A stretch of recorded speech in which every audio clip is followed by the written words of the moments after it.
It's that time of the month for my monthly themed dinner party, Dinner at Isabel's. So we have a full day of cooking ahead of us for our Nancy Meyers themed dinner party. First on the list was baking the graham cracker crust for our goat cheese and lavender honey cheesecake. I also got some dried beans simmering in some water with onion, garlic, jalapeno, thyme, a little Parmesan rind, some bay leaf, salt, pepper, and lots of olive oil. This makes for the most flavorful beans, and I'll be serving those tomorrow under some white wine braised fennel. Now there's something about a classic roasted chicken that feels very Nancy Meyers to me, but instead of doing that, I decided to make some buttermilk brined chicken thighs. I added a ton of fresh tarragon, Dijon, and fennel seeds to the buttermilk, and this makes for the most tender, flavorful chicken. It's also really forgiving, which is so handy on dinner party day. You don't have to really stress about them drying out too much. Those are going to marinate in the fridge for a little over 24 hours, but now that a good chunk of the prep was done, it was time to set the tablescape. I was trying to channel Diane Keaton and Something's Gotta Give, trying to think how she would set the table in her stunning East Coast home. I'm using my beautiful saber cutlery for the first time, along with these really sweet little linens, the striped runner.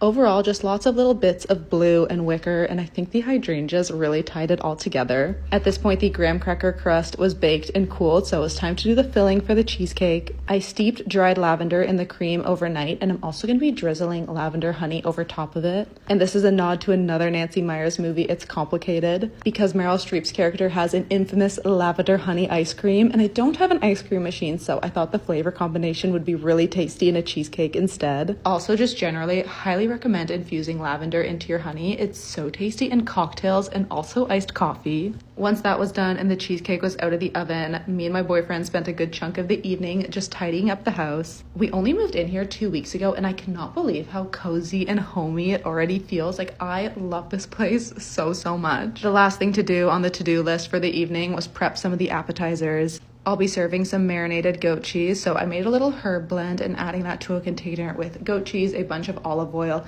and a ton of pink peppercorns, which make for such a beautiful and fun little pop of pink. And finally, it made some citrusy marinated olive. And come back tomorrow to see the whole dinner party come together.